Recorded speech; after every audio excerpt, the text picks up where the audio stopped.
আমাদের সঙ্গে আছেন একজন বিশিষ্ট শিক্ষিকা তমালি ঝা, যিনি তার এই পেশেন্ট হয়ে থাকার অভিজ্ঞতা এবং তার গ্র্যাটিটিউড, যেটা আমরা আজকের দিনটা পালন করছি গ্রেটফুল হিসাবে, সেই শ্রদ্ধা, সেই গ্র্যাটিটিউড নিবেদন করতে চান স্বাস্থ্যকর্মী এবং ডাক্তারবাবুদের উদ্দেশ্যে।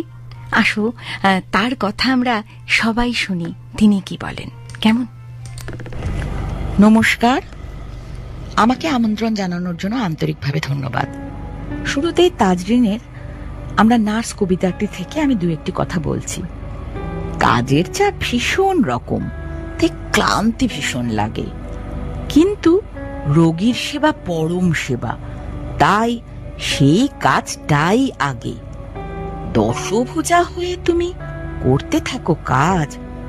নার্স, আজ 12ই মে, তোমাদের দিন আজ।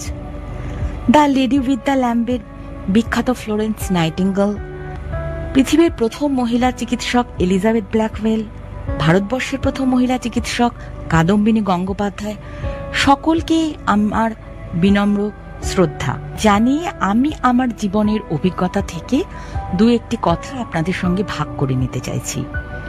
প্রথমেই আমার চিনি বেইলির একটি বিখ্যাত উক্তি মনে পড়ছে, একজন ডাক্তার একজন মানুষকে পুরোপুরি বদলে দিতে সক্ষম। সত্যি তো, আমার গলিতে আমার দুটো বাড়ি পরে একজন ডাক্তারবাবু রয়েছেন, যিনি আমাদের পারিবারিক চিকিৎসক, আমাদের দুর্দিনের বন্ধু।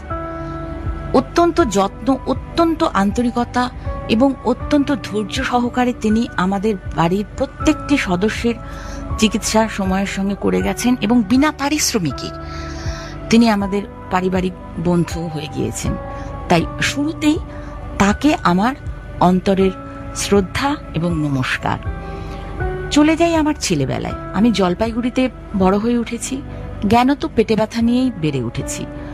আমার চিকিৎসার জন্য 3 বছর বয়স থেকে আমাকে কলকাতায় আসতে হতো। যখন আমার 9 বছর বয়স, তখন আমার চিকিৎসক কাকু, তার শিশুরোগ বিশেষজ্ঞর বন্ধু, তিনি আমার চিকিৎসার দায়ভার নিলেন। তার কাছে আমার চিকিৎসা হলো, বিভিন্ন রকম পরীক্ষা নিরীক্ষার মাধ্যমে বের হলো যে, ডিটেক্টেড হলো যে আমার স্মল ইন্টেস্টিনে টিউবারকুলোসিস হয়েছে। মারণ ব্যাধি মতোই তখন ছিল, কারণ আমার আয়ু তখন নাকি মাত্র আর 3 মাস ছিল।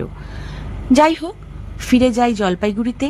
সেখানে আমার দাদু নিজে, যিনি ডাক্তারি পড়তে পারেননি পারিবারিক চাপে, LMF ডিগ্রিটা পাননি, কিন্তু তিনি আমাকে ইঞ্জেকশন দিয়েছিলেন টানা 3 মাস, প্লাস আমার মা এবং বাবা সময়ের সাথে সাথে দিন রাত এক করে আমার সেবা করেছেন, আমাকে ওষুধপত্র দিয়েছেন।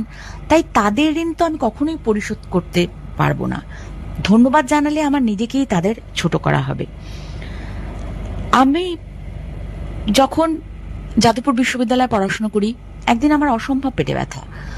সেখানে ইমার্জেন্সিতে নিয়ে যাওয়া হয় এবং ডিটেক্টেড হয় যে আমার অ্যাপেন্ডিক্সের অবস্থা খুব খারাপ। যথারীতি আবার আমি জলপাইগুড়ি যাই, সেখানেও আমার সার্জারি হয়। তখন দেখা যায় অ্যাপেন্ডিক্সের অবস্থা খুব খারাপ।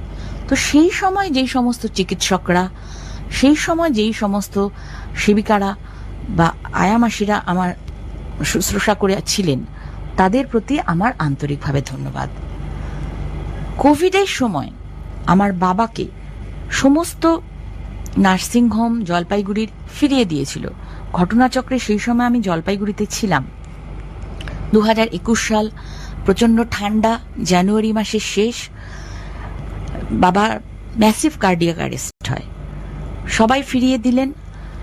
একমাত্র টাচ নার্সিংহোমের ডাক্তারবাবু, তিনি বন্ডে সই করিয়ে বাবার চিকিৎসার দায়ভার নিলেন।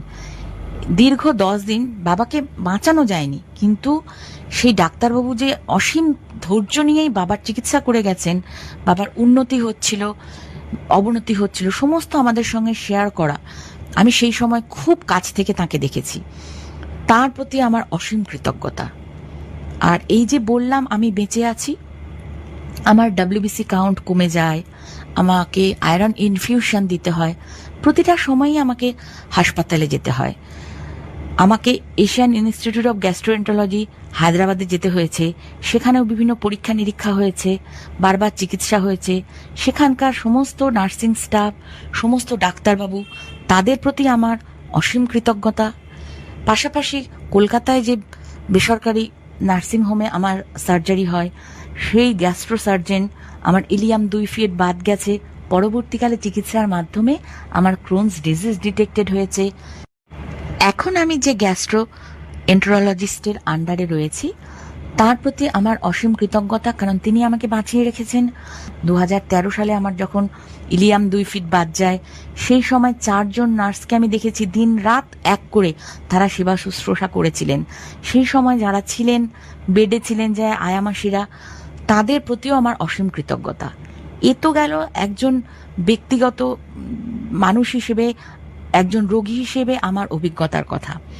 কিন্তু ডাক্তারবাবু বা নার্সদের, তাদের তো নিজেদের জীবনটা খুব একটা নিরাপদের মধ্যে নয়। তাদের কোনো কাজের পাম থেকে চুন খসলেই তো আমরা বিচার চাই, কিন্তু তাদের প্রতি যে সুবিচার হয় না বিভিন্নভাবে, তার কি হবে, সেই প্রশ্নটাই আজকে আমার বারবার করে মনের মধ্যে আসছে।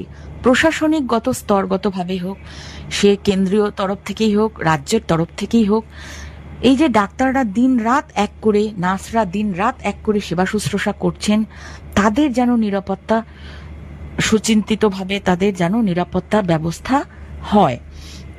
অতিমারির সময় তাদের ঋণ আমরা কখনো শোধ করতে পারবো? অতিমারির সময় আর্যতীর্থ ডাক্তার দিবসে 1 জুলাইতে একটি কবিতা লিখেছিলেন। সেই কবিতাটি দিয়েই আজকে আমি শেষ করব। ডাক্তার দিবস।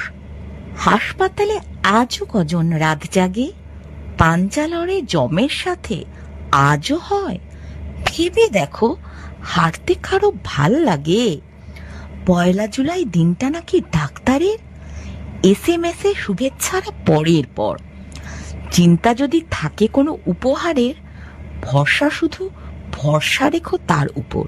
এটাই আজকের বলা, যে আমরা যেন সমস্ত ডাক্তার, সমস্ত নার্স, সমস্ত চিকিৎসকদের উপর ভরসা রাখতে পারি, তাদের উপর ধন্যবাদ, তাদের প্রতি ধন্যবাদ জানাতে পারি। পাশাপাশি তাদের প্রতি আস্থা, পাশাপাশি তারা যাতে নিরাপদে থাকেন, নিশ্চিন্তে থাকেন, সেই বিষয়টাও যেন আমরা সজাগ সচেতন থাকি। ধন্যবাদ। আমাদের সকলের হয়ে তমালি ঝা যেভাবে তার কৃতজ্ঞতা জ্ঞাপন করলেন সমস্ত স্বাস্থ্যকর্মী এবং ডাক্তারবাবুদের প্রতি, তা এক কথায় অনবদ্য। আর আমাদের সকলের শ্রদ্ধা, ভালোবাসা, কৃতজ্ঞতা রইল সেই মানুষগুলোর জন্য যারা দ্বিতীয়বার আমাদের জীবনে আলো জ্বেলে দেন। আলোতেই বাঁচতে হবে আমাদের। সঙ্গে থাকুক আলো।